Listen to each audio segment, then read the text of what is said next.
ಶ್ರೀ ಗುರುಭ್ಯೋ ನಮಃ. ಗುರುಬ್ರಹ್ಮ ಗುರುವಿಷ್ಣು ಗುರುದೇವೋ ಮಹೇಶ್ವರ. ಗುರು ಸಾಕ್ಷಾತ್ ಪರಬ್ರಹ್ಮ ತಸ್ಮೈ ಶ್ರೀ ಗುರುವೇ ನಮಃ.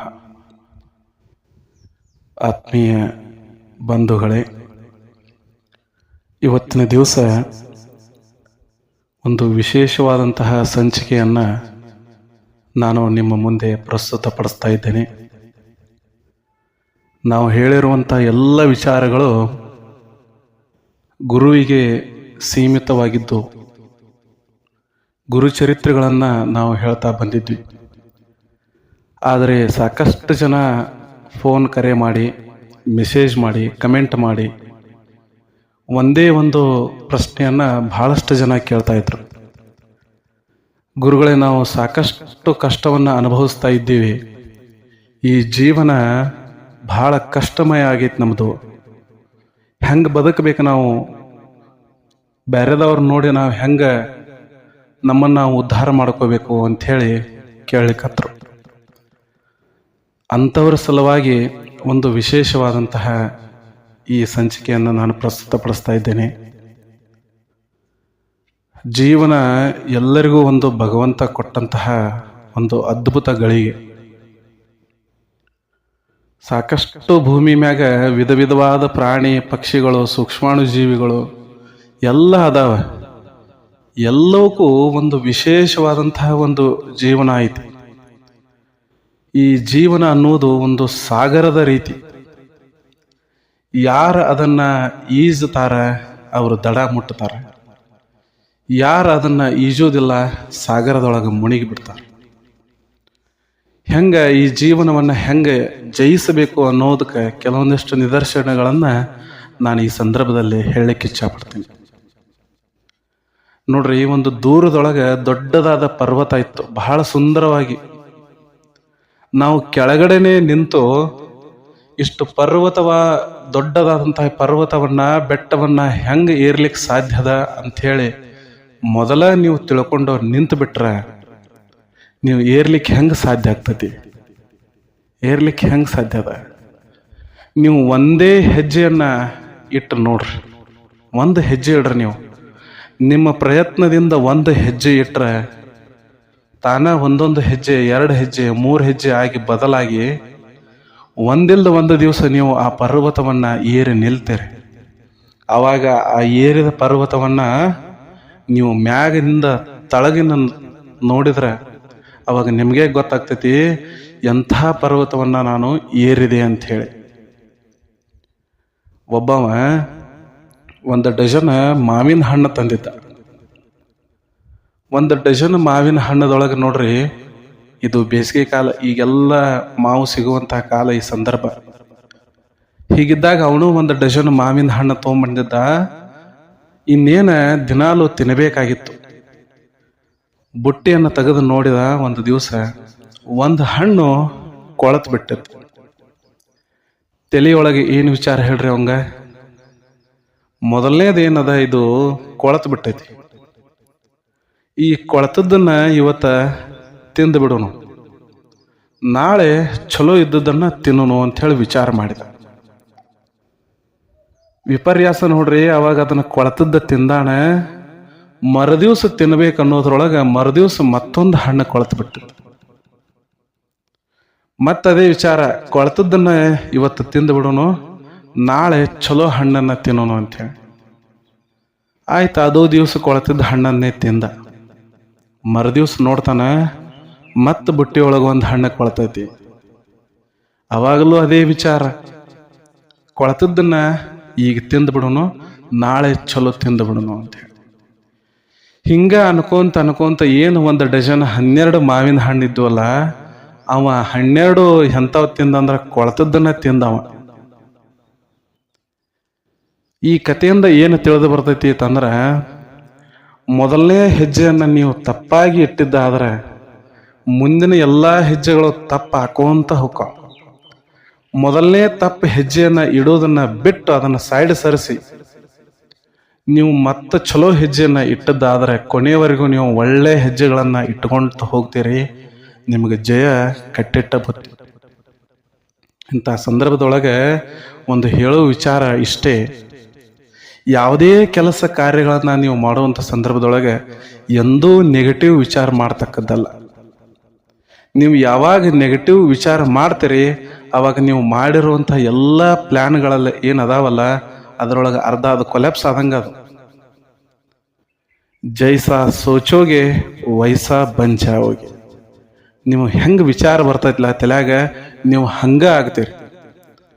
ಕೆಲವೊಬ್ಬರು ಬೇರೆ ನೆಗೆಟಿವ್ ವಿಚಾರ, ನೀ ಹಿಂಗೆ ಮಾಡಕತ್ರ ನಿಂಗೆ ಲಾಭ ಆಗಲಿಲ್ಲ ಅಂದ್ರೆ ಹೆಂಗೆ, ನಿನಗೆ ಜಯ ಸಿಗಲಿಲ್ಲ ಅಂದ್ರೆ ಹೆಂಗೆ. ನೋಡ್ರಿ, ಒಮ್ಮೆ ಎಲ್ಲರಿಗೂ ತಿರುಗೋ ಕುರ್ಚಿನ ಬೇಕಂದ್ರೆ ನಡೆಯೋದಿಲ್ಲ. ಹಂತ ಹಂತವಾಗಿ ಮನುಷ್ಯ ಮ್ಯಾಗ ಏರ್ಕೊಂತ ಹೋಗ್ಬೇಕು. ಒಮ್ಮೆ ಜಯಶಾಲಿ ಆದವರು ಎಲ್ಲೋ 1000ಕ್ಕೊಬ್ರು 1,00,000ಕ್ಕೊಬ್ರು ಹಿಂಗೆ ಇರ್ತಾರ. ಆದ್ರೆ ಅಂತ ಕೆಲವೊಂದಿಷ್ಟು ಜನ ಏನು ಒಮ್ಮೆ ಜಯಶಾಲಿ ಆಗ್ಯಾರ, ಕಷ್ಟಪಡಲ್ದ ಮ್ಯಾಗ ಬಂದಾರ, ಅವ್ರಿಗೆ ಅಕಸ್ಮಾತ್ ಕಷ್ಟಗಳ ಎದುರು ಆದು ಅಂದ್ರೆ ಅವರು ಬದುಕು ಬಹಳ ದುಸ್ತರ ಆಗ್ತೈತಿ. ಅದನ್ನ ಎದುರಿಸುವಂತ ಸಾಮರ್ಥ್ಯ ಅವ್ರಿಗೆ ಇರಂಗಿಲ್ಲ. ಮಗು ಹೆಂಗೆ ಮೊದಲನೇ ಹೆಜ್ಜೆಯನ್ನ ಇಡೋತ್ ಮುಂದೆ ಎಡುವುತೈತಿ, ಬೀಳ್ತೈತಿ, ಕೈಕಾಲುಗಳನ್ನ ಕೆತ್ಕೊಂತೈತಿ, ಏನೂ ಆದರೂ ಯಾವುದಾದ್ರೂ ಸಹಾಯದಿಂದ ಹೆಜ್ಜೆ ಇಡ್ಲಕ್ಕೆ ಪ್ರಯತ್ನ ಮಾಡ್ತೈತಿ. ಹಂಗೆ ಪ್ರತಿಯೊಂದು ಹೆಜ್ಜೆಯನ್ನು ನಾವು ಏನು ಇಡ್ತಾ ಹೋಗ್ತೀವಿ ಅದನ್ನ ಬಹಳ ದೃಢವಾಗಿ ಆತ್ಮವಿಶ್ವಾಸದಿಂದ ಇಟ್ಟಿದ್ದೇ ಆದಲ್ಲಿ ನಾವು ಜಯಶಾಲಿ ಆಗ್ತೀವಿ. ಬರಲಿ, ಎಷ್ಟೋ ಕಷ್ಟಗಳ ಯಾರ್ಯಾರಿಗೂ ಬಂದಾವಂತ ಕಷ್ಟಗಳ ನಮಗೆ ಬರಲ್ದ ಕಲ್ಲು ಮಣ್ಣಿಗೆ ಬರ್ಲಿಕ್ಕೆ ಸಾಧ್ಯದ ಏನೋ? ಕಷ್ಟಗಳು ಬರಲಿ, ಎಂಥ ಕಷ್ಟಗಳು ಬಂದರೂ ಅದನ್ನು ಎದುರಿಸ್ತೀನಿ ಅನ್ನುವಂತಹ ಛಲ ನಮ್ಮಲ್ಲಿರಬೇಕು. ದೇವರಿಗೆ ಯಾವಾಗಲೂ ನನಗೆ ಸುಖವನ್ನೇ ಕೊಡು ಅಂತ ಹೇಳಿ ಬೇಡ್ಲಿಕ್ಕೆ ಹೋಗ್ಬಾರ್ದು. ಮೊದಲ ಕಷ್ಟ ಕೊಡು, ಅದನ್ನು ಎದುರಿಸುವಂಥ ಸಾಮರ್ಥ್ಯವನ್ನೂ ಕೊಡು, ಆಮೇಲೆ ನೀ ನನಗೆ ಸುಖ ಕೊಡು ಅಂತ ಕೇಳಬೇಕು. ಅಂಥವ್ರು ನಾವಾಗಬೇಕು. ಯಾರ ಕಷ್ಟಗಳನ್ನು ಅನುಭವಿಸಿ ಜಯಶಾಲಿ ಆಗ್ತಾರ ಅಂಥವರಿಗೆ ಸಫಲತೆ ಕಟ್ಟಿಟ್ಟ ಬುತ್ತಿ. ನಾವು ಕೆಲವೊಬ್ರು ಈಗ ನೀವೇನು ಕಮೆಂಟ್ ಮಾಡಿದ್ರಲ್ಲ ಅದರೊಳಗೆ ಬಹಳಷ್ಟು ಜನ ಕೇಳಿದ್ರು, ನಾವು ಅವರು ಕೂಡ ಒಂದು ಕೆಲಸ ಶುರು ಮಾಡಿದೀವ್ರಿ, ಆದ್ರೆ ಅವರು ಜಯಶಾಲಿ ಆದರೂ ನಾವು ಆಗಲಿಲ್ಲ, ಅವರು ಮುಂದೆ ಹೋದ್ರು ನಾವು ಹೋಗಲಿಲ್ಲ, ಅವರು ಮನೆ ಕಟ್ಟಿಸಿದ್ರು ನಾವು ಕಟ್ಟಿಸ್ಲಿಲ್ಲ, ಅವ್ರು ಗಾಡಿ ತೊಂದ್ರು, ಬಂಗಾರ ತೊಂದ್ರು, ಆದ್ರೆ ನಮ್ಗೆ ಅದೇನೂ ಆಗಲಿಲ್ಲ ಅಂಥೇಳಿ. ಅಲ್ರಿ, ಜೀವನದೊಳಗೆ ಪರೀಕ್ಷೆಗಳು ಏನದಾವಲ್ಲ, ಭಗವಂತ ಎಂಥ ಪರೀಕ್ಷೆಗಳನ್ನು ನಮಗೆ ಕೊಡ್ತಾನೋ ಅಂತಂದ್ರೆ, ಎಲ್ಲರಿಗೂ ಏನಪ್ಪಾ ಅಂತಂದ್ರೆ ಈಗ ಶಾಲೆ ಕಾಲೇಜುಗಳಲ್ಲಿ ಒಂದೇ ರೀತಿಯಾದ ಪ್ರಶ್ನೆ ಪತ್ರಿಕೆ ಇರ್ತೈತಿ. ಅಲ್ಲಿ ಬಹಳಷ್ಟು ಜನ ಯಾವುದಾದ್ರೂ ಒಂದು ಕ್ವಶನ್ ಬರಲಿಲ್ಲ ಅಂದ್ರೆ ವಿದ್ಯಾರ್ಥಿಗಳು ಆ ಕಡೆ ನೋಡು ಈ ಕಡೆ ನೋಡು, ಕೇಳೋ ಮಾಡ್ಯೋ ಕಾಪಿ ಮಾಡ್ಯೋ ಬರೆಯುವಂಥ ಸಂದರ್ಭ ಇರ್ತೈತಿ. ಆದರೆ ಜೀವನದೊಳಗೆ ಕಾಪಿ ಮಾಡ್ಲಿಕ್ಕೆ ಸಾಧ್ಯ ಇಲ್ಲ. ಯಾಕಂದ್ರೆ ಭಗವಂತ ಎಲ್ಲರಿಗೂ ಕೊಟ್ಟಿರುವಂತಹ ಪ್ರಶ್ನೆ ಪತ್ರಿಕೆಗಳು ಎಲ್ಲವೂ ಎಲ್ಲರಿಗೂ ಬೇರೆ ಬೇರೆ ಅದಾವ. ಎಲ್ಲರಿಗೂ ಒಂದೇ ರೀತಿಯ ಪ್ರಶ್ನೆ ಪತ್ರಿಕೆ ಇಲ್ಲ. ಎಲ್ಲರೂ ತಮಗಿರುವಂತಹ ಸಾಮರ್ಥ್ಯದ ಆಧಾರದ ಮೇಲೆ ಉತ್ತರ ಬರೀಬೇಕೆ ಹೆಣ ಬೇರೆಯವರಿಂದ ನೀವು ಏನು ಕಂಪ್ಯಾರಿಸನ್ ಮಾಡಿ ಬದುಕ್ಲಿಕ್ಕೆ ಹೋಗ್ತೀರಿ ಅದು ಎಂದೂ ಸಾಧ್ಯ ಇಲ್ಲ. ಎಂದು ನೀವು ಬೇರೆದವ್ರನ್ನ ನೋಡಿ ಕಾಪಿ ಮಾಡಿ ಮಾಡ್ಲಕ್ಕೆ ಹೋದ್ರಂದ್ರೆ ನೀವು ಗ್ಯಾರಂಟಿ 100ಕ್ಕೆ 100% ಫೇಲ್ ಆಗ್ತೀರಿ. ಯಾಕಂದ್ರೆ ನಿಮಗಿರುವಂತಹ ಪ್ರಶ್ನೆ ಪತ್ರಿಕೆ ಕ್ವಶನ್ ಪೇಪರ್ ಬೇರೆ ಐತಿ, ಅವ್ರಿಗೆ ಬಂದಿರುವಂತಹ ಪ್ರಶ್ನೆ ಪತ್ರಿಕೆ ಬೇರೆ ಐತಿ. ಅವರ ಮನೆಯ ವಾತಾವರಣ ಬೇರೆ ಐತಿ, ನಿಮ್ಮ ಮನೆಯ ವಾತಾವರಣ ಬೇರೆ ಐತಿ. ಅವರಿಗಿರುವಂತಹ ಸಾಮರ್ಥ್ಯ ಬೇರೆ ಐತಿ, ನಿಮಗಿರುವಂತಹ ಸಾಮರ್ಥ್ಯ ಬೇರೆ ಐತಿ. ಅದಕ್ಕೆ ಅವ್ರಿಗೂ ನಮಗೂ ಕಂಪ್ಯಾರಿಸನ್ ಮಾಡಿ ಹೋಲಿಕೆ ಮಾಡಿ ನೀವು ಬದುಕಲಿಕ್ಕೆ ಹೋದದ್ದಾದ್ರೆ ಎಂದೂ ನಾವು ಜಯಶಾಲಿ ಆಗಲಿಕ್ಕೆ ಸಾಧ್ಯ ಇಲ್ಲ. ನಿನ್ನ ಸಾಮರ್ಥ್ಯವನ್ನ ನಿನ್ನ ಬಲವನ್ನ ನೀನು ಯಾವಾಗ ನಂಬತಿ ಆ ಬಲದ ಮೇಲೆ ನೀನು ಕೆಲಸ ಮಾಡಿದ್ದಾದ್ರೆ 100ಕ್ಕೆ 100% ನೀನು ಜಯಶಾಲಿ ಆಗೋದು ಖಚಿತ.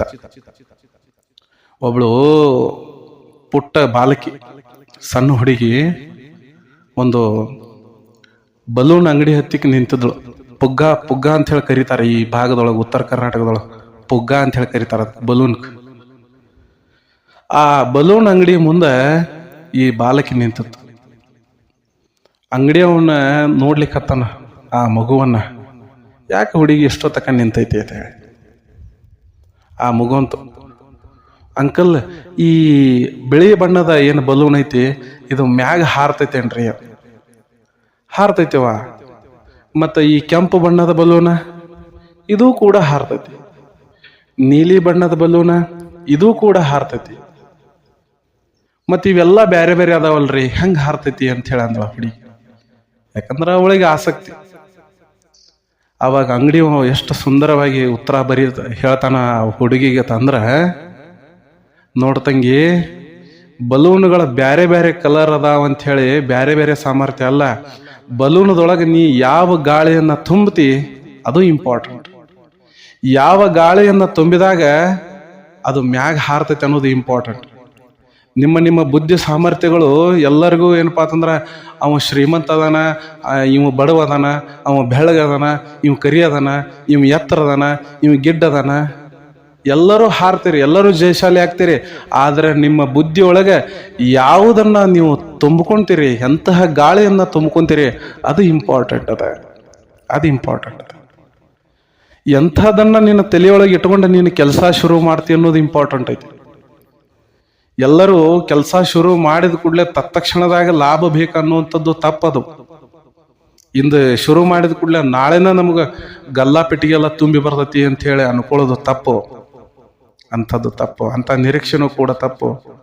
ಭಗವದ್ಗೀತೆಯೊಳಗೆ ಕೃಷ್ಣನು ಅದನ್ನೇ ಹೇಳಿದ್ದು, ನಿನ್ನ ಕೆಲಸ ನೀನು ಮಾಡು, ಫಲಾಪೇಕ್ಷೆಗಳನ್ನೆಲ್ಲ ನನಗೆ ಬಿಡು ಅಂತ ಹೇಳಿ. ಕರ್ಮಣ್ಯೇ ವಾಧಿಕಾರಸ್ತಿ ಮಹಾಫಲೇಶು ಕದಾಚನ. ಎಷ್ಟು ಅದ್ಭುತವಾಗಿದೆ. ಈ ಸನ್ನಿವೇಶಗಳನ್ನ ನಾವು ಎದುರಿಸಬೇಕಾದ್ರೆ ನಮ್ಮ ಸಾಮರ್ಥ್ಯಗಳು ಬಹಳ ಅತಿ ಅವಶ್ಯಕ. ಕೆಲವೊಮ್ಮೆ ಸಂಸಾರದೊಳಗೆ ಬಿದ್ದವರಾಗಲಿ, ಇನ್ನೂ ಸಂಸಾರದೊಳಗೆ ಮುಳುಗದೇ ಇರೋರಿಗಾಗಲಿ ಒಂದು ವಿಷಯ ಏನಂತಂದ್ರೆ, ಯಾವಾಗಲೂ ಬೇರೆಯವ್ರನ್ನ ನೋಡಿ ಅವ್ರಗತಿ ಆಗ್ಬೇಕು ಅಂತ ಹೇಳಿ ಹೋಲಿಕೆ ಮಾಡ್ಕೊಲಿಕ್ಕೆ ಹೋಗ್ಬೇಡ್ರಿ. ನೀನು ಜಯಶಾಲಿ ಆಗ್ಲಿಕ್ಕೆ ನೀ ಏನು ಕೆಲಸ ಮಾಡ್ಬೇಕಲ್ಲ, ನಿನ್ನ ಕೆಲಸವನ್ನ ಮಾತ್ರ ನೀನು ಅಷ್ಟೇ ಅದನ್ನ ಚಾಚು ತಪ್ಪದೆ ನಿಷ್ಠಾವಂತತೆಯಿಂದ ನೀನು ಮಾಡೋದಷ್ಟೇ ಕೆಲಸ ನಿಂದು. ಯಾವಾಗಲೂ ಫಲಾಪೇಕ್ಷೆಗಳು ಅದನ್ನ ಭಗವಂತ ಕೊಡ್ತಾನೆ. ಯಾವಾಗ ನಿನ್ನ ಕೆಲಸ ನಿಷ್ಠಾವಂತವಾಗಿರುತ್ತೆ ಅವಾಗ ಅಷ್ಟೇ ಅದು. ಸುಲಭವಾಗಿ ವಾಮ ಮಾರ್ಗದಿಂದ ದುಡ್ಡು ಬರುವಂಥದ್ದು ಬಯಸ್ಲಿಕ್ಕೆ ಹೋಗಬೇಡ್ರಿ. ವಾಮ ಮಾರ್ಗದಿಂದ ದುಡ್ಡು ಬರೋದು ಏನೈತಿಲ್ಲ ಅದು ಬಹಳ ಕಠಿಣ. ಅದು ಫಸ್ಟಕ್ಕೆ ನಮಗದು ರುಚಿ ಹತ್ತಿ ಬಿಡ್ತೈತಿ. ಏನೋ ಕೆಟ್ಟ ಕೆಲಸ ಮಾಡಿ ಮತ್ತೊಂದೇನೋ ವಾಮ ಮಾರ್ಗದಿಂದ ಮತ್ತೊಂದು ಯಾವುದೋ ಮಾರ್ಗದಿಂದ ಲಾಭ ನಾವು ಬಹಳಷ್ಟು ಗಳಿಸ್ಲಿಕ್ಕೆ ಹತ್ತೀವಂದ್ರೆ ನಮಗೆ ಅದನ್ನೇ ಮಾಡಕ್ ಹಸ್ತೈತಿ. ಅದು ಶಾಶ್ವತ ಅಲ್ಲ. ಬೆವರು ಸುರಿಸಿ ದುಡಿದಿದ್ದು ಮಾತ್ರ ಶಾಶ್ವತ. ಅದಕ್ಕಂಥವ್ರಿಗೆ ಹೇಳ್ತೀನಿ, ನಿಮ್ಮ ಸಾಮರ್ಥ್ಯದ ಮೇಲೆ ನಿಮಗದು ನಂಬಿಕೆ ಇರಲಿ. ಅಂದಾಗ ಮಾತ್ರ ನೀವು ಜಯಶಾಲಿ ಆಗ್ತೀರಿ. ಏನೋ ಸಂಸಾರದೊಳಗಿದ್ದವರು ಏನೋ ಒಂದು ಸಂದರ್ಭದೊಳಗೆ ಅಣ್ಣತಮ್ಮರ ಜಗಳ, ಆ ಜಗಳ, ಈ ಜಗಳ, ಹೊಲ ಮನಿ ಜಗಳ, ಆಸ್ತಿ ವಿಚಾರ ಏನೋ ಬರ್ತಾವ. ಭಾಳ ತಲೆ ಕೆಡಿಸ್ಕೊಳಿಕ್ಕೆ ಹೋಗ್ಬೇಡ್ರಿ. ನಾವು ಏನು ತಗೊಂಡಿವಲ್ಲ ಅದನ್ನು ಇಲ್ಲಿಂದ ತಗೊಂಡಿವಿ. ಬಿಟ್ಟು ಹೋಗಬೇಕಾದ್ರೂ ಎಲ್ಲವನ್ನ ಇಲ್ಲೇ ಬಿಟ್ಟು ಹೋಗೋದೈತಿ. ಇರುವಷ್ಟು ದಿವಸ ಇದೆಲ್ಲವೂ ನಂಬುದು ನಾವ ಇಲ್ಲ ಅಂದ ಬಳಕ ಇದನ್ನೆಲ್ಲ ಏನ್ ಮಾಡೋದೈತ್ರಿ ತಗೊಂಡು ನಾವು. ತಿಳಿದವ್ರ ಎಲ್ಲವನ್ನ ಕೊಟ್ಟ ಬಿಟ್ಟು ಹೋದವ್ರು ಎಷ್ಟೋ ಜನ ಅದಾರ, ಶರಣರದಾರ, ಸಂತರದಾರ. ಬದುಕನ್ನ ಎಷ್ಟು ಸುಂದರವಾಗಿ ನೋಡ್ಯಾರ. ಅವರೆಲ್ಲ ಎಷ್ಟು ಸುಂದರವಾಗಿ ನೋಡ್ಯಾರ. ಬದುಕು ಬಹಳ ಸುಂದರವಾಗೈತಿ. ಯಾವುದೋ ಕಾರಣಕ್ಕೆ ವೈಮನಸ್ಸುಗಳನ್ನ ಬೆಳೆಸ್ಕೊಂಡು ಅಣ್ಣತಮ್ಮರಲ್ಲಿ ದ್ವೇಷ, ಅಸೂಯೆ ಅವನ್ನೆಲ್ಲ ತುಂಬಿಕೊಂಡು ಯಾಕೆ ಅದ್ಭುತವಾದ ಜೀವನವನ್ನು ಹಾಳು ಮಾಡ್ಕೊತೀರಿ? ಒಬ್ಬ ದೇವ್ರ ಹತ್ತಿಕ್ಕೆ ಹೋದತ, ದೇವ್ರ ನನಗೆ 2 ಹೊಟ್ಟಿ ಕೊಡು ಅಂದತ್ ಹೇಳಿ. 2 ಹೊಟ್ಟಿ ನೋಡ್ರಿ. ಒಂದ ಹೊಟ್ಟಿಲೇ ನನಗೆಲ್ಲವನ್ನ ತಿನ್ನೋದಾಗುವತ್ತು. ನನಗೆ ತಿನ್ನೋದ್ರ ಮ್ಯಾಗ ಬಹಳ ಆಸೆ ಅದ. ನನಗೆ 2 ಹೊಟ್ಟಿ ಕೊಡು ಅಂದ. ಭಗವಂತಂದ, ಈಗ ಒಂದೇನು ನಾ ಕೊಟ್ಟಿನಲ್ಲ ಇದನ್ನು ತುಂಬಿಸ್ಕೊಂಡು ನನ್ನ ಹತ್ತಿಕ್ಕೆ ಬಾ. ಇದು ಯಾವಾಗ ನೀ ತುಂಬೈತಂತಿಲ್ಲ ಅವಾಗ ನಿನಗೆ ಇನ್ನೊಂದು ಕೊಡ್ತೇನೆ ಅಂತ ಅಂದ. ಅವಾಗ ಆಯ್ತು ಅಂತ ಹೇಳಿ ಬಂದು ಭಾಳ ದೊಡ್ಡಸ್ತಿಕೆ ಮಾಡಿ ಆಯ್ತು. ಹೊಟ್ಟೆ ತುಂಬ ಊಟ ಮಾಡಿದ, ಹೊಟ್ಟೆ ತುಂಬ ಉಂಡನ ಅಂತ ಹೇಳಿ ದೇವ್ರ ಹತ್ತಿಗೆ ಹೋಗೋದ್ರಾಗನ ಅದು ಪಚನಾಗಿ ಮತ್ತೆ ಹೊಟ್ಟೆ ಹಸುವಾಲಿಕ್ಕಾಯ್ತು. ಮತ್ತೆ ಹಸುವಾಗೈತೆ ಅಂತ ಹೇಳಿ ಮತ್ತೆ ಹೊಳ್ಳಿ ಬಂದ. ಹಿಂಗ ತಿಂದು ಹೋಗವ ದೇವ್ರ ಹತ್ತಿಗೆ ಹೋಗೋದ್ರಾಗ ಅದು ಮತ್ತೆ ಹಸು ಆಗೋದು. ಇದ್ದ ಒಂದು ಹೊಟ್ಟೆಯನ್ನು ತುಂಬಿಸೋಗ ಆಗುದಿಲ್ಲ, ಮತ್ತೆ 2 ಹೊಟ್ಟಿ ತಗೊಂಡು ಏನ್ ಮಾಡ್ತೀಯ ಅಂತ ಹೇಳಿ ಭಗವಂತ ಅಂದ. ಹಂಗ ಏನು ಕೊಟ್ಟಾನಲ್ಲ ಅದರಷ್ಟರೊಳಗೆ ಸಂತೃಪ್ತ ಜೀವನವನ್ನ ಅನುಭವಿಸ್ರಿ. ಎಷ್ಟೋ ರೈತರು ಹೊಲದೊಳಗೆ 1 ಎಕರೆ ಹೊಲ ಐತ್ರಿ ಅವ್ರದು. 1 ಎಕರೆ ಹೊಲ, ಅರ್ಧ ಎಕರೆ ಹೊಲ ಇದ್ದವ್ರು ಅದಾರ. ಅಷ್ಟರೊಳಗೆ ಒಂದು ಸಣ್ಣ ಗುಡಿಸಲ ಹಾಕೊಂಡು ಮುಂಜಾನೆ ಊಟ ಗೀಟ ಮಾಡಿ ಹೊಲ್ದಾಗ ಕೆಲಸ ಮಾಡಿ ನೀರು ಹಾಯಿಸಿ ಬೆಳೆಗಳಿಗೆ ಅವ ಬಿಸಲಾಗ ಬಂದ ಒಂದು ಗಿಡದ ಹತ್ತಿಕ ಆನಂದದಿಂದ ಮಲ್ಕೊಂಡ ಅಂದ್ರೆ ಯಾವ ಶ್ರೀಮಂತನಿಗೆ ಇಂಥ ನಿದ್ದೆ ಬರ್ಲಿಕ್ಕೆ ಸಾಧ್ಯದ? ಯಾವ ಶ್ರೀಮಂತನಿಗೆ ಇಂಥ ನಿದ್ದೆ ಬರ್ಲಿಕ್ಕೆ ಸಾಧ್ಯದ? ಹಣದಿಂದ ನಾವು ಎಲ್ಲವನ್ನ ಪಡ್ಕೊಂತೀವಿ ಏನಂತೀವಲ್ಲ, ಅದು ತಪ್ಪದು. ಹಣದಿಂದ ನೀನು ಮನೆ ಕಟ್ಟಬಹುದು, ಆದ್ರೆ ಒಂದು ಸುಂದರವಾದ ಕುಟುಂಬವನ್ನ ಅನುಭವಿಸ್ಲಿಕ್ಕೆ ಆಗುವುದಿಲ್ಲ.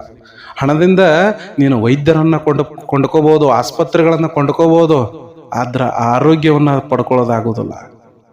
ಹಣದಿಂದ ನೀನು ಹಾಸಿಗೆಯನ್ನ ತೆಗೆದುಕೊಳ್ಳಬಹುದು, ಮೆತ್ತಗ ಗಾದಿ ಬೇಕು ಅಂತ ಹೇಳಿ ದೊಡ್ಡ ಕಾಟ ಮಾಡಿಸಿ ಮೆತ್ತಗ ಗಾದಿಯನ್ನ ಮಾಡಿ ನೀನು ಅದ್ರ ಮ್ಯಾಗ ಮಲ್ಕೋಬಹುದು, ಆದ್ರ ಸುಖ ನಿದ್ದೆಯನ್ನ ನೀನು ಪಡ್ಕೊಲಿಕ್ಕಾಗುವುದಿಲ್ಲ.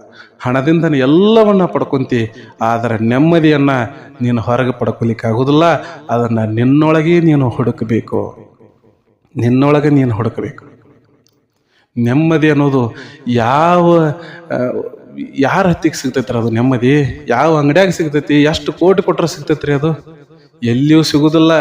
ನೆಮ್ಮದಿ ನಿನ್ನ ಒಳಗ ಐತಿ, ಅದು ನಿನ್ನ ಒಳಗೈತಿ, ಅದನ್ನ ಹುಡುಕಬೇಕಾಗೈತಿ. ಸಾಕಷ್ಟು ಹುಡುಕ್ಯಾಡಿರಿ, ಈಗ ಸಾಕಷ್ಟು ಹೊರಗಿನ ಜಗತ್ತದೊಳಗೆ ಎಲ್ಲ ಹುಡುಕ್ಯಾಡಿರಿ. ಇನ್ನ ಬಿಡ್ರಿ, ನಿಮ್ಮೊಳಗನ್ನ ನೀವು ಹುಡುಕ್ರಿ, ನಿಮ್ಮನ್ನ ನೀವು ಗೌರವಿಸ್ರಿ, ನಿಮ್ಮನ್ನ ನೀವು ಪ್ರೀತಿಸ್ರಿ, ನಿಮ್ಮಷ್ಟಕ್ಕೆ ನೀವು ಸಂತೋಷದಿಂದ ಇರೋದರನ್ನ ಕಲೀರಿ. ಎಷ್ಟು ನಿನ್ನಷ್ಟಕ್ಕೆ ನೀನು ಸಂತೋಷದಿಂದ ಇರ್ತೀಯೋ ಅಲ್ಲಿ ತಕ ನೀನು ಆನಂದದಿಂದ ಇರ್ತಿ, ಸುಖದಿಂದ ಇರ್ತಿ. ಯಾವಾಗ ಬ್ಯಾರೆದವ್ರನ್ನ ನೋಡ್ಲಿಕ್ಕೆ ಶುರು ಆಯ್ತೋ ಅವಾಗ ನೀನು ದುಃಖ ನಿನ್ನ ಹೆಗಲಿ ಇರ್ತೈತಿ, ದುಃಖ ನಿನ್ನ ಹೆಗಲಿ ಇರ್ತೈತಿ. ಎಂದೂ ನೀನು ನೆಮ್ಮದಿಯಾಗಿರ್ಲಿಕ್ಕೆ ಸಾಧ್ಯ ಇಲ್ಲ. ಬ್ಯಾರೆದವ್ರ ಜೋಡಿ ಹೋಲಿಕೆ ಮಾಡ್ರೆ ಎಂದೂ ನೀನು ನೆಮ್ಮದಿಯಾಗಿರ್ಲಿಕ್ಕೆ ಸಾಧ್ಯ ಇಲ್ಲ. ಎಂತಹ ಸುಂದರವಾದ ಬದುಕಿದು. ಯಾರ್ಯಾರಿಗೂ ಎಷ್ಟೆಷ್ಟೋ ಕಷ್ಟಗಳು ಬಂದಾವಂತ, ಅಂಥವ್ರ ಕಷ್ಟ ಮುಂದ ನಮ್ಮ ಕಷ್ಟ ಏನೇನೂ ಅಲ್ಲ. ಒಬ್ಬವ ಕಾಲು ಇಲ್ದವ ಕಾಲು ಇದ್ದವನ್ ನೋಡ್ತಿದ್ದ. ಎಷ್ಟು ಚಂದ ಕಾಲದಾವ ಇವಂಗ, ನನಗೆ ಕಾಲು ಕೊಟ್ಟಿಲ್ಲ ಅಂತ ಹೇಳಿ ಮರಗ್ತಿದ್ದ, ಕಾಲು ಕೊಟ್ಟಿಲ್ಲ ಅಂತ ಹೇಳಿ ಮರಗ್ತಿದ್ದ. ಅದೇ ಕಾಲಿದ್ದ ವ್ಯಕ್ತಿ ಸೈಕಲ್ ಮ್ಯಾಗ ಹೋಗವನನ್ನು ನೋಡಿ ಮರಗ್ತಿದ್ದ. ಅವಂಗ ಸೈಕಲ್ ಕೊಟ್ಟಾನ, ಸೈಕಲ್ ಮ್ಯಾಗ ಎಷ್ಟು ಚಂದ ಹೊಂಟಾನ, ನನ್ನ ಹತ್ತಿಕ್ಕೆ ಏನೂ ಇಲ್ಲ ಅಂತ ಹೇಳಿ ಇವ್ ಮರಗ್ತಿದ್ದ. ಅದೇ ಸೈಕಲ್ ಇದ್ದ ವ್ಯಕ್ತಿ ಗಾಡಿ ಮ್ಯಾಗ ಟೂ ವೀಲರ್ ಮ್ಯಾಗ ಜೋರಂಗಿ ಹೋಗೋದನ್ನ ನೋಡಿ ಮರಗ್ತಿದ್ದ. ನನ್ನ ಕಡೆನೂ ಹಣ ಇತ್ತಂದ್ರ ನಾ ಗಾಡಿ ತೋತಿದ್ನಿ, ಜೋರಂಗೆ ಹೋಗ್ತಿದ್ನಿ ಅಂತ ಹೇಳಿ ಅಂತಿದ್ದ. ಅದೇ ಬೈಕ್ದವ ಕಾರ್ ಇದ್ದವನ್ ನೋಡಿ ಮರಗ್ತಿದ್ದ, ಕಾರ್ ಇದ್ದವನ್ ನೋಡಿ ಮರಗ್ತಿದ್ದ. ಎಲ್ಲರನ್ನ ಕಾರ್ನ್ಯಾಗ ಕುಣಿಸ್ಕೊಂಡ ಎಷ್ಟು ಚಂದ ಹೊಂಟಾನಪ್ಪ, ನನಗೂ ಕಾರ್ ಇದ್ರೆ ಚಲೋ ಆಗ್ತಿತ್ತು ಅಂತಿದ್ದ. ಕಾರ್ದಾಗ ಕೂತ್ ಹೋಗವ ವಿಮಾನ ಇದ್ರೆ ಚಲೋ ಅಂತಿದ್ದ. ಅದ ವಿಮಾನದಾಗ ಇದ್ದವ ಎಷ್ಟು ಜಂಜಾಟದೊಳಗ ನಾನು ಮುಣಿಗೇನಿ, ನನಗೆ ನೆಮ್ಮದಿನ ಇಲ್ದಂಗಾಗೈತಿ, ನಾನು ಎಲ್ಲರ ಜೊತೆ ಸಮಾಜದೊಳಗೆ ಅಡ್ಡಾಡ್ಕೊಂತಿದ್ರೆ ಎಷ್ಟು ಚಲೋ ಇತ್ತಲ್ಲ ಅಂಥೇಳಿ ಅವ ಅಂತಿದ್ದ. ಹೆಂಗೆ ನೀವು ಬ್ಯಾರೆದವರನ್ನ ನೋಡ್ತೀರಿ ಹಂಗೆ ನಿಮಗೆ ದುಃಖ ಹೆಚ್ಚಾಗ್ಲಿಕ್ಕೆ ಶುರು ಆಗ್ತದೆ. ಬೇಕು ಮನುಷ್ಯಾಗ ಹಣ ಬೇಕು, ಎದರ ಸಲುವಾಗಿ ಬೇಕು? ಅವಶ್ಯಕತೆಗಳನ್ನು ಪೂರೈಸಿಕೊಳ್ಳುವುದಕ್ಕಷ್ಟೇ ಅದು ಹಣ. ಹಣವನ್ನ ಬಹಳ ಮೈಗೆ ಹಚ್ಕೋಲಿಕ್ಕೆ ಹೋಗಬೇಡ್ರಿ. ಹಣ ನಮ್ಮನ್ನ ಒಮ್ಮೆ ಮ್ಯಾಗ ಎತ್ತತೈತಿ, ಒಮ್ಮೆ ತಳಗ ಕೆಡೋತೈತಿ. ಕೆಲವೊಬ್ರು ಹಣವನ್ನು ಗಳಿಸ್ಲಕ್ಕ ಯಾವ್ದ್ಯಾವುದೋ ಮಾರ್ಗವನ್ನು ಹಿಡಿದು ಕೆಟ್ಟ ಮಾರ್ಗದಿಂದ ಹಣವನ್ನು ಗಳಿಸ್ತಿರ್ತಾರೆ. ಮತ್ತು ಬಡವರನ್ನು ನೋಡಿ ಹೀಯಾಳಿಸೋದು, ಶ್ರೀಮಂತರನ್ನು ನೋಡಿ ನಾವು ಹಂಗಾಗೋದು, ಇದು ಬಹಳ ತಪ್ಪಿದು. ಇಂಥದ್ದು ಒಟ್ಟ ಮಾಡ್ಲಿಕ್ಕೆ ಹೋಗ್ಬೇಡ್ರಿ. ಇಂಥದ್ದು ಮಾಡ್ರಿ ಅಂದ್ರೆ ನಿಮಗೆ ಸುಖ ನೆಮ್ಮದಿ ಅನ್ನೋದು ಒಟ್ಟ ಸಿಗೋದಿಲ್ಲ ಜೀವನದಾಗ, ಒಟ್ಟ ಸಿಗೋದೇ ಇಲ್ಲ. ಅದು ಹೊಟ್ಟೆ ಕಿಚ್ಚು ಪಟ್ಕೊಳ್ಳೋದು ಏನದ, ಇದು ಬಹಳ ಕೆಟ್ಟೈತಿ. ಹೊಟ್ಟೆ ಕಿಚ್ಚು ಪಟ್ಕೊಳ್ಳೋದು ಬಹಳ ಕೆಟ್ಟೈತಿ. ರಾಘವೇಂದ್ರ ಸ್ವಾಮಿಗಳು ಅಂಥೇಳಿ ನಿಮ್ಗೆ ಎಲ್ಲರಿಗೂ ಗೊತ್ತೈತಿ. ಈಗ ಎಲ್ಲರೂ ಮಂತ್ರಾಲಯದ ರಾಘವೇಂದ್ರ ಸ್ವಾಮಿಗಳು ಅಂತಂದ್ರೆ ಬಹಳಷ್ಟು ಜನ ಎಲ್ಲರೂ ಹೋಗೋದು ಮಾಡೋದು ಮಾಡ್ತೀರಿ. ಆದ್ರೆ ಆ ರಾಘವೇಂದ್ರ ಸ್ವಾಮಿಗಳ ಆ ಸ್ಥಿತಿಗೆ ಬರಬೇಕಾದ್ರೆ ಅವರು ಆ ಉನ್ನತವಾದ ಗುರುಸ್ಥಾನವನ್ನು ಪಡ್ಕೋಬೇಕಾದ್ರೆ ಅವ್ರ ಬ್ಯಾಕ್ಗ್ರೌಂಡ್ ಎಷ್ಟು ಕೆಟ್ಟದಾಗಿತ್ತು ರೀ. ಅದನ್ನು ಮೊದಲು ಅರ್ಥ ಮಾಡ್ಕೋಬೇಕಾಗಿ ನಾವು ಎಂತಹ ಕಠಿಣ ಪರಿಸ್ಥಿತಿಯಲ್ಲಿ ಗುರು ಆ ಸ್ಥಾನಕ್ಕೆ ಹೋಗಿರಬೇಕು. ಒಂದು ಹೊತ್ತಿನ ಊಟ ಇರಲಿಲ್ಲ ಮನ್ಯಾಗ, ಒಂದು ಹೊತ್ತಿನ ಊಟ ಇರಲಿಲ್ಲ. ಹೆಂಡತಿಗೆ ಮೈ ಮ್ಯಾಗ ಸೀರೆ ರವಿಕೆಯನ್ನ ಕೊಂಡು ಕೊಡುವಷ್ಟು ಅವ್ರ ಹತ್ತಿಗೆ ದುಡ್ಡು ಇರಲಿಲ್ಲ. ಮಗ ಹುಟ್ಟಿದ್ರೆ ಮಗಗೆ ಊಟಕ್ಕೆ ಹಾಕುವಂಥದ್ದು ಅವರಿಗೆ ಆಗಲಿಲ್ಲ. ಅಂಥದ್ರೊಳಗೆ ಸರಸ್ವತಿಯನ್ನ ನಂಬಿ, ಸರಸ್ವತಿ ಅಂದ್ರೆ ಅವ್ರ ಹೆಂಡತಿ ಹೆಸರು ಸರಸ್ವತಿನೇ, ಆದ್ರೆ ಈಗ ನಾನು ಹೇಳ್ತಿರುವಂಥ ಸರಸ್ವತಿ ಶಾರದೆ. ವೀಣಾ ನಾದವನ್ನ ಅವ್ರು ಏನು ಹೊರಹೊಮ್ಮಿಸಿದ್ರು, ಆ ವೀಣಾ ನಾದದಿಂದನ ಏನು ಗುರು ನಮಗೆ ಎಷ್ಟು ಕೊಡ್ತಾನ ಅಷ್ಟರೊಳಗೆ ಸಂತೃಪ್ತರಾಗಿ ನಾವು ಇರೋನು ಅಂಥೇಳಿ ಆ ಹೆಂಡತಿಗೆ ಅವ್ರು ಮಾರ್ಗದರ್ಶನ ಮಾಡ್ತಿದ್ರು. ಎಂಥ ಗುರುಸ್ಥಾನಕ್ಕೆ ಹೋಗ್ಬೇಕಾದ್ರೆ ಅವ್ರಿಗೆ ಬಂದಿರುವಂಥ ಕಷ್ಟ ಎಷ್ಟ್ರಿ ಅದು. ಅಂಥ ಕಷ್ಟಗಳು ನಮಗೆ ಬಂದ್ರೆ ನಾವು ಎಂದೋ ನೇಣು ಹಾಕೊಂಡು ಸಾಯ್ಬೇಕು. ಎಷ್ಟೋ ಜನ ಭಿಕ್ಷಾಟನೆ ಮಾಡ್ತಾರ, ಇಂಥ ಕಷ್ಟ ಬಂತಲ್ಲ ಹೆಂಗಂತೇಳಿ. ಎಷ್ಟೋ ಜನ ಏನಪ್ಪಾ ಅಂದ್ರೆ ಪ್ರಾಣ ತ್ಯಾಗವನ್ನ ಮಾಡ್ಯಾರ ಕಷ್ಟ ಬಂದು ಅಂಥೇಳಿ. ಅದು ಹೇಡಿಗಳ ಲಕ್ಷಣ. ಕಷ್ಟ ಬಂದ್ರೆ ಪ್ರಾಣ ತ್ಯಾಗ ಮಾಡುವುದು ಅದು ಹೇಡಿಗಳ ಲಕ್ಷಣ. ನಾವು ಮಾನವರಾಗಿ ಮನುಷ್ಯರಾಗಿ ಹುಟ್ಟಿವತ್ತು ಅಂದ ಬಳಕ ಇದ್ದು ಸಾಧಿಸ್ಬೇಕಾಗ್ತೈತಿ. ಎಲ್ಲಿ ಅವಮಾನ ಆಗೈತೋ ಅಲ್ಲೇ ನಮಗೆ ಸನ್ಮಾನ ಆಗಬೇಕು. ಆ ರೀತಿ ನಾವು ಬದುಕಬೇಕು. ಬಡವನಾಗಿ ಹುಟ್ಟುವುದು ತಪ್ಪಲ್ಲ, ಆದರೆ ಬಡವನಾಗಿ ಸಾಯುವುದು ದೊಡ್ಡ ತಪ್ಪು. ಎಲ್ಲಾ ಜೀವರಾಶಿಗಳು ಹುಟ್ಟತಾವ, ಸಾಯ್ತಾವ. ನಾವು ಅವದ್ರಗತಿನ ಹುಟ್ಟುವುದು ಮತ್ತು ಸಾಯೋದು ಇಷ್ಟೇ ಮಾಡಿಬಿಟ್ಟು ಅಂದ್ರೆ ಆ ಪ್ರಾಣಿಗಳಿಗೂ ಮತ್ತು ನಮಗೆ ಏನು ವ್ಯತ್ಯಾಸ ಆಯ್ತು ಏನು ವ್ಯತ್ಯಾಸ ಆಯ್ತು? ಎಲ್ಲಾ ಪ್ರಾಣಿಗಿಂತನೂ ನಮಗೆ ಬುದ್ಧಿಶಕ್ತಿ ಹೆಚ್ಚ ಅನ್ನೋದು ನಿಮಗೆ ಗೊತ್ತದ. ಅಷ್ಟು ಬುದ್ಧಿಶಕ್ತಿ ಇಟ್ಕೊಂಡಿರುವಂತ ನಾವು ಪ್ರಾಣಿಗಳ ಗತಿ ಬದುಕ್ರೆ ಹೆಂಗ? ಏನಾದರೂ ಹೊಸ ವಿಚಾರಗಳನ್ನ ಮಾಡ್ರಿ, ಉನ್ನತವಾದ ಕೆಲಸಗಳ ನಿಮ್ಮ ಹತ್ತಿಗೆ ಬರ್ತಾವ. ಬದುಕಲಾಕ, ದುಡಿಲಾಕ, ರೊಕ್ಕ ಗಳಿಸ್ಲಾಕ ಸಾವಿರಾರು ಹಾದಿ ಅದಾವ. ಈ ಕೆಲಸ ಮಾಡಿದ್ರೆ ನನಗೆ ಅವಮಾನ ಆಕೈತಿ ಅಂತ ಹೇಳಿ ನೀವೆಲ್ಲರೂ ತಿಳ್ಕೊಂಡ್ರೆ ತಪ್ಪದು. ಪ್ರತಿಯೊಂದು ಕೆಲಸಕ್ಕೂ ಅದರದೇ ಆದ ಯೋಗ್ಯತೆ ಐತಿ.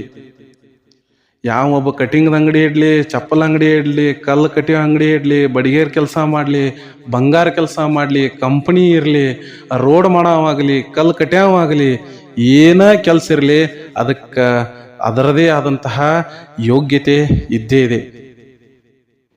ಅವ್ರು ಆ ಕೆಲಸ ಮಾಡೋದು ಬಿಟ್ರೆ ಜಗತ್ತಿನೊಳಗ ಕಲ್ಲೋಲ ಆಗಿಬಿಡ್ತೈತಿ. ಒಬ್ಬೊಬ್ಬರು ವ್ಯಕ್ತಿಗಳು ನಾವು ಆ ಕೆಲಸ ಮಾಡೋದು ಕನಿಷ್ಠ, ಈ ಕೆಲಸ ಮಾಡಿದ ಶ್ರೇಷ್ಠ ಅಂತ ಹೇಳಿ ನೀವು ತಿಳ್ಕೊಂಡ್ರೆ ತಪ್ಪದು. ಕೆಲಸ ಯಾವ್ದಾದ್ರೇನ ನೀನು ಬದುಕುವುದು ಮುಖ್ಯದ. ನೀನು ಹೆಂಗ ಆ ಕೆಲಸದೊಳಗೆ ಪ್ರಗತಿ ಆಗತಿ ಅನ್ನೋದು ಅದು ಇಂಪಾರ್ಟೆಂಟ್ ಅದ. ಒಂದು ಕೆಲಸ ಮಾಡ್ಲತ್ತಂದ್ರ ಅಷ್ಟೇ ನೀನು ನಿಂತ ನೀರಾಗತಿ ಏನಪ್ಪಾ ಅಂತಂದ್ರ ಬದುಕ್ಬಿಟ್ರೆ ನಿಂತ ನೀರಾಗ ಹುಳ ಆಗ್ತಾವ್ರಿ, ಕೊಳಚಾಗ್ತೈತೆ ಅದು. ನೀವು ನಿರಂತರವಾಗಿ ಹರಿ ನೀರಾಗ್ತಿರ್ಬೇಕು. ಬದಲಾವಣೆ ಜಗದ ನಿಯಮ ಐತಿ. ಮ್ಯಾಗಿದ್ದವ ಕೆಳಗೆ ಬರಲೇಬೇಕು, ಕೆಳಗಿದ್ದವ ಮ್ಯಾಗ ಹೋಗ್ಲೇಬೇಕು. ಈ ಸೃಷ್ಟಿಯ ನಾಟಕ ಬಹಳ ಅದ್ಭುತವಾಗೈತಿ. ಎಲ್ಲರೂ ಅವರದೇ ಆದಂತಹ ಪಾತ್ರಗಳನ್ನ ಮಾಡ್ತಿರ್ತಾರ. ಪಾತ್ರಗಳನ್ನ ನೀವು ಸಾಕ್ಷಿಯಾಗಿ ನೋಡಬೇಕೇ ವಿನಃ ಬ್ಯಾರೆದವ್ರ ಪಾತ್ರವನ್ನ ನೋಡಿ ಅದನ್ನ ನಾ ಮಾಡಬೇಕಾಗಿತ್ತು ಅನ್ನೋದು ತಪ್ಪು. ನಿನಗೆ ದೇವರು ಯಾವ ಪಾತ್ರವನ್ನ ಕೊಟ್ಟಾನ ಅದನ್ನ ಚಾಚು ತಪ್ಪದೆ ಮಾಡು. ಖಂಡಿತವಾಗಿ ನಿನಗೆ ಜಯ ಸಿಕ್ಕೇ ಸಿಗ್ತೈತಿ. ನನಗೆ ಕಷ್ಟ ಭಾಳ ಐತಿ, ನನಗೆ ಮದುವೆ ಆಗಿಲ್ಲ, ನನಗೆ ಮಕ್ಕಳಾಗಿಲ್ಲ, ನನಗೆ ಶ್ರೀಮಂತಿಕೆ ಬಂದಿಲ್ಲ, ನನಗೆ ಮನೆ ಕಟ್ಟಿಲ್ಲ, ಹೊಲದೊಳಗೆ ಬೆಳೆ ಬರ್ತಿಲ್ಲ, ಇಂಥವುಗಳನ್ನ ಬರೇ ನೆಗೆಟಿವ್ ವಿಚಾರ ಮಾಡ್ಕೊಂತ್ಕೊಂಡು ಬೇಡ್ರಿ. ನೀವು ಬದುಕುವಂತಹ ಸಾಮರ್ಥ್ಯ ನಿಮಗೈತಿ, ನೀವು ಗಳಿಸುವಂತಹ ಸಾಮರ್ಥ್ಯ ಐತಿ. ಒಂದಿಲ್ದ ಒಂದು ದಿವಸ ನಿಮಗೆ ಜಯ ಸಿಗ್ತೈತಿ. ಅದಕ್ಕೆ ದೃಢವಾಗಿ ಗುರುವನ್ನ ನಂಬ್ರಿ. ಗುರುವನ್ನ ನಂಬಿದವ್ರನ್ನ ಗುರು ಎಂದೂ ಕೈ ಬಿಟ್ಟಿಲ್ಲ. 2 ಕೈ ಇದ್ದ ವ್ಯಕ್ತಿಗಳನ್ನ ನಂಬಲಿಕ್ಕೆ ಹೋಗ್ಬೇಡ್ರಿ. ಇದು ಕಲಿಯುಗ ಐತಿ. 2 ಕೈ ಇದ್ದ ವ್ಯಕ್ತಿಗಳು ತತ್ಕಾಲದೊಳಗೆ ನಿಮಗೆ ಸಹಾಯ ಮಾಡ್ಬೋದು, ಆದ್ರೆ ಅವ್ರು ಸಾಯೋ ತಕ್ಕ ನಿಮಗೆ ಅವಮಾನ ಮಾಡ್ತಾರೆ.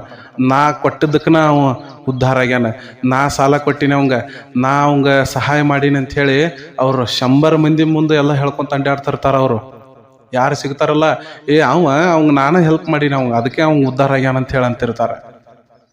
ನೀವು ಬೇಡೋದಾದ್ರೆ ಭಗವಂತನನ್ನ ಬೇಡ್ರಿ. 1000 ಕೈ ಇದ್ದವನನ್ನ ಬೇಡ್ರಿ. 1000 ಕೈ ಇದ್ದವನನ್ನ ನೀವು ನಂಬ್ರಿ.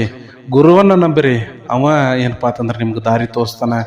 ಬಂಧು ಬಾಂಧವರೆಲ್ಲ ಬಂದು ಉಂಡು ಹೋಗುವವರೆಗೆ ಮಾತ್ರ ಬಂಧುಗಳು.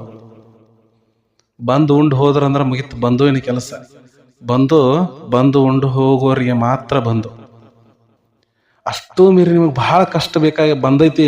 ಸಹಾಯ ಹಸ್ತವನ್ನ ಯಾರಕಾದ್ರೂ ಬೇಡಬೇಕಾಗೈತಿ ಅಂತಂದ್ರೆ ಬಹಳ ಆತ್ಮೀಯರಾದಂತಹ ಸ್ನೇಹಿತರನ್ನ ನೀವು ಕೇಳ್ರಿ. ಆತ್ಮೀಯರಾದ ಸ್ನೇಹಿತರು ಕೂಡ ಈ ಕಲಿಯುಗದೊಳಗೆ ಸಿಗೋದು ಬಹಳ ಕಠಿಣ ಐತ್ರಿ. ಭಾಳ ಕಠಿಣ ಐತಿ. ನಿನ್ನ ಹತ್ತಿಗೆ ದುಡ್ಡು ಇತ್ತಂದ್ರೆ 4 ಮಂದಿ ನಿನ್ನ ಬೆನ್ನು ಹತ್ತಾರ, ಅವ್ರಿಗೆ ತಿನ್ನಿಸೋದು ಉಣಿಸೋದು ಮಾಡಿ ನಿನ್ನ ಮನೆಗೆ ಸಹಾಯಕ್ಕೆ ಬರ್ತಾರೆ. ನೀನ ಅವರಿಗೆ ತಿನ್ನಿಸೋದು ಉಣಿಸೋದು ಬಿಟ್ಟು ನೋಡು, ನಿನ್ನ ಹತ್ತಿಗೆ ಯಾರೊಬ್ಬರು ಬರೋದಿಲ್ಲ, ನಿನ್ನ ಹತ್ತಿಗೆ ಯಾರೊಬ್ಬರು ಬರೋದಿಲ್ಲ. ಇಂತಹ ಕಲಿಯುಗದೊಳಗೆ ಆತ್ಮೀಯರು ಅಂಥೇಳಿ ನಮ್ಗೆ ಸಿಗಬೇಕಂದ್ರೆ ಅದು ಭಾಳ ದುರ್ಲಭ. ಅದು ಯಾರೋ ಪುಣ್ಯ ಮಾಡಿದ್ರು, ಕರ್ಮ ಫಲಗಳು ಭಾಳ ಉತ್ತಮವಾಗಿದ್ದು ಅಂದ್ರೆ ಅವ್ರಿಗೊಂದು 4 ಜನ ಹಿಂದೆ ಇರ್ತಾರ. ಇಲ್ಲ ಅಂತಂದ್ರೆ ನೀನು ಯಾವಾಗಲೂ ನೀನು ಒಬ್ಬನೇ, ನಿನ್ನ ಜೀವಕ್ಕೆ ನೀನೊಬ್ಬನೇ. ಅದ್ರೊಳಗೆ ಗಂಡಸರಿಗೆ ಹೆಂಗೈತಿ ಅಂತಂದ್ರೆ ಹುಟ್ಟತನ ಅವ್ರ ಜವಾಬ್ದಾರಿಗಳು ಅವ್ರ ಬೆನ್ನ ಮ್ಯಾಗ ಏನಪ್ಪಾ ಅಂತಂದ್ರೆ ಕುಂತ ಬಿಟ್ಟಾವ. ಹುಟ್ಟತನ ಗಂಡು ಮಗು ಹುಟ್ಟಿತಂದ್ರ ಅವ್ನ ಜವಾಬ್ದಾರಿಗಳು ಅವನ ಹೆಗಲ ಮ್ಯಾಗ ಕುಂತು. ಸಾಲಿ ಕಲಿಯೋ ತಕ್ಕನೂ ಆಯ್ತು, ಕೆಲಸ ಆಯ್ತು, ಮದುವೆ ಆಯ್ತು, ಹೆಣ್ತಿನ ಜಾಯ್ಕ್ ಮಾಡೋದು, ಮನಿ ಕಟ್ಟೋದು, ಆಸ್ತಿ ಮಾಡೋದು, ಮಕ್ಕಳಿಗೆ ಶಿಕ್ಷಣ ಕೊಡೋದು, ಮಕ್ಕಳ ಮದುವೆ ಮಾಡೋದು, ಮೊಮ್ಮಕ್ಕಳನ್ನ ಕಾಣೋದು, ಬೇರೆ ಇದರಲ್ಲೇ ನಿನ್ನ ಜೀವನ ಹೋಯ್ತಲ್ಲ. ನೀನು ಯಾವಾಗ ಸುಖದಿಂದ ಇರ್ತಿ, ನೀನು ಯಾವಾಗ ಸುಖದಿಂದ ಇರ್ತಿ. ಮತ್ತು ಈ ಕೆಲಸ ಮಾಡೋ ಸಂದರ್ಭದೊಳಗೆ ಯಾರೂ ನಿನಗೆ ಶಬಾಷ್ ಅನ್ನೋದಿಲ್ಲ. ಇದು ನಿನ್ನ ಜವಾಬ್ದಾರಿ, ನೀನು ಮಾಡಲೇಬೇಕಂತ ಹೇಳಿ ಅಂತಾರೆ. ಮತ್ತು ಅಂತಹ ಶಬಾಷಿಗಿರಿ ಸನ್ಮಾನಗಳನ್ನು ನಾವು ಬಯಸೋದು ಕೂಡ ತಪ್ಪು. ಅಂಥವು ಸಿಗುವುದಿಲ್ಲ. ನಮ್ಮ ಜವಾಬ್ದಾರಿಗಳನ್ನು ನಾವು ನೆರವೇರಿಸಲೇಬೇಕು. ಅದರೊಳಗೆ ಉತ್ತಮ ಜೀವನವನ್ನು ನಡೆಸಬೇಕಂದ್ರೆ ಸ್ವಲ್ಪ ಕಠಿಣ ಆಗ್ತೈತಿ. ಉತ್ತಮ ಜೀವನ ನಡೆಸ್ಬೇಕಾದ್ರೆ ಸ್ವಲ್ಪ ಕಠಿಣ ಆಗ್ತೈತಿ. ಆ ಕಠಿಣತೆಯನ್ನು ನೀವು ಮೈಗೂಡಿಸಿಕೊಂಡು ಅದನ್ನೇ ನಾವು ಏನಪ್ಪಾ ಅಂತಂದ್ರೆ ಈ ಬೆಕ್ಕದಂಥ ಕಷ್ಟ ಬಂದರೂ ಜಯಿಸ್ತೀನಪ್ಪ ಅನ್ನುವಂಥ ಆತ್ಮವಿಶ್ವಾಸ ನಿಮ್ಮಲ್ಲಿ ಬಂತಂದ್ರೆ ಅದೇನ್ರಿ, ಏನು ಬೇಕಾದ ಬರಲಿ ಪರಿಸ್ಥಿತಿ, ಅದನ್ನು ಎದುರಿಸುವಂಥ ಸಾಮರ್ಥ್ಯ ನಿಮ್ಮ ಹತ್ತಿಕೈತಿ. ಎಲ್ಲರೂ ಏನಪ್ಪಾ ಅಂತಂದ್ರೆ ನಿಮ್ಮಷ್ಟಕ್ಕೆ ನೀವು ಸ್ಪೆಷಲ್ ಕ್ಯಾಂಡಿಡೇಟ್ ಅದಿರಿ. ಎಲ್ಲರೂ ನೀವು ಯುನಿಕ್ ಕ್ಯಾಂಡಿಡೇಟ್ ಅಂತ ಕರೀತಾರಲ್ಲ, ಹಂಗೆ ನೀವೆಲ್ಲರೂ ಒಬ್ರು ಯುನಿಕ್ ಅದರಿ. ನಿಮ್ಮ ಮೊಬೈಲ್ಗಳಿಗೆ ಏನು ನೀವು ಫಿಂಗರ್ ಲಾಕ್ ಅಂತ ಇಟ್ಟಿರಲ್ಲ, ನಿಮ್ಮ ಫಿಂಗರ್ ಲಾಕ್ ಅಂದ್ರೆ ನಿಮ್ಮ ಬೆರಳಿನ ಹೆಬ್ಬೆರಳಿನ ಅಥವಾ ಯಾವುದೋ ಒಂದು ಬೆರಳಿನ ಏನಪ್ಪಾ ಅಂತಂದ್ರೆ ನೀವು ಅದನ್ನ ಮೊಬೈಲ್ ಟಚ್ ಮಾಡ್ರೆ ನಿಮ್ಮ ಮೊಬೈಲ್ ಲಾಕ್ ಓಪನ್ ಆಕೈತೆ ಅಂದ ಬಳಕ ಜಗತ್ತಿನೊಳಗೆ ಯಾವುದೇ ವ್ಯಕ್ತಿ ಬಂದು ನಿಮ್ಮ ಮೊಬೈಲ್ ಲಾಕ್ ಓಪನ್ ಮಾಡಕ್ ಆಗೋದಿಲ್ಲ. ಅಂತಹ ಗೆರೆಗಳು ನಿಮ್ಮ ಕೈ ಬೆರಳಿಗೆ ಅದಾವ. ಅಂತಹ ಯುನಿಕ್ ನೀ ಅದಿ ಅಂದ ಬಳಕ ನಿನ್ನನ್ನು ಕಾಪಿ ಮಾಡಕ್ಕೆ ಯಾರ ಕೈಲಿ ಸಾಧ್ಯ ಅದ? ಇಂತಹ ಸ್ಪೆಷಲ್ ಅದಿ ನೀನು, ನಿನ್ನನ್ನು ನೀನು ಸ್ಪೆಷಲ್ ಅದಿ, ನಾನು ಯುನಿಕ್ ಅದನ್ನಂತ ಯಾವಾಗ ತಿಳ್ಕೊಂತಿಲ್ಲ, ನೀನು ಮೇಲ್ಮಟ್ಟಕ್ಕೆ ಹೋಗ್ತಿ, ನೀನು ಸಾಧನೆ ಮಾಡೇ ಮಾಡ್ತೀಯ ಅನ್ನುವಂಥ ಅಚಲ ವಿಶ್ವಾಸ ನನ್ನಲ್ಲಿ ಕೂಡ ಐತಿ. ಅದಕ್ಕೆ ಯಾರೂ ನಾ ದಡ್ಡದನಿ, ಕನಿಷ್ಠ ಅದನಿ, ನನ್ನ ಕೈಲಿ ಆಗೋದಿಲ್ಲ, ಇವರಷ್ಟು ನಾನು ಏನಪ್ಪ ಅಂದ್ರೆ ಬೆಳೆಯಕ್ಕೆ ಸಾಧ್ಯ ಆಗೋದಿಲ್ಲ ಅಂಥೇಳಿ ಈ ನೆಗೆಟಿವ್ ವಿಚಾರಗಳನ್ನು ಮಾಡೋದು ಇಲ್ಲೇ ಬಂದ್ ಮಾಡಿಬಿಡ್ರಿ. ನೆಗೆಟಿವ್ ವಿಚಾರಗಳನ್ನು ಎಂದೂ ನೀವು ಮಾಡ್ಲಿಕ್ಕೆ ಹೋಗ್ಬೇಡ್ರಿ. ಯಾವುದೇ ಕೆಲಸ ಶುರು ಮಾಡಬೇಕಾದ್ರೂ ಒಂದು ಆತ್ಮವಿಶ್ವಾಸವನ್ನು ಇಟ್ಕೊಂಡು, ಪಾಸಿಟಿವ್ ವಿಚಾರವನ್ನು ಇಟ್ಕೊಂಡು ನೀವು ಶುರು ಮಾಡಿ ನೋಡ್ರಿ. ಶುರು ಮಾಡೋದಕ್ಕಿಂತ ಮೊದಲ ಅಲ್ಲಿ ಒಂದು 50% ನೀವು ಸಕ್ಸಸ್ ಆದಂಗೆ. ಅದು ಮೊದಲ ನೆಗೆಟಿವ್ ಮಾಡ್ರಿ ಅಂತಂದ್ರೆ 50% ನೀವು ಫೇಲ್ ಆದಂಗೆ. ಮತ್ತು ಈಗಂತೂ ಫ್ರೀ ಗೈಡ್ಲೈನ್ಸ್ ಕೊಡಕ್ಕೆ 1000 ಮಂದಿ ಅದಾರ. ಈಗ ನೀವು ಒಂದು ಕೆಲಸ ಮಾಡ್ತಂದ್ರೆ 10 ಮಂದಿ 10 ಥರ ಮಾತಾಡ್ತಾರೆ. ಒಬ್ಬ ನಿನಗೆ ಚಲೋ ಆಗ್ತೈತಿ ಮಾಡ ಅಂತ ಹೇಳಿ ಒಳ್ಳೆ ವಿಚಾರ ಇಟ್ಕೊಂಡು ಶುಭ ಹಾರೈಸಿದ್ರೆ, ಇನ್ನು ಥೋಡೆ ಮಂದಿ ನಿನಗೆ ಚಲೋ ಆಗ್ತೈತಿ ಅಂತ ಹೇಳಿ ಮ್ಯಾಗಂದ ಹೊಟ್ಟೆ ಒಳಗೆ ಇದೇನು ಉದ್ಧಾರ ಆಗ್ತೈತಿ, ಇದ್ರ ಕೈಲಿ ಏನಾಕೈತಿ, ಎಂತೆಂಥವ್ರು ಮಾಡಿ ಹಾಳಾಗಿ ಹೋಗ್ಯಾರು, ಇವನ ಕೈಲಿ ಆಗೋದಿಲ್ಲ ಅಂಥೇಳಿ ಒಳಗೆ ನೆಗೆಟಿವ್ ಮಾಡ್ತಿರ್ತಾರೆ.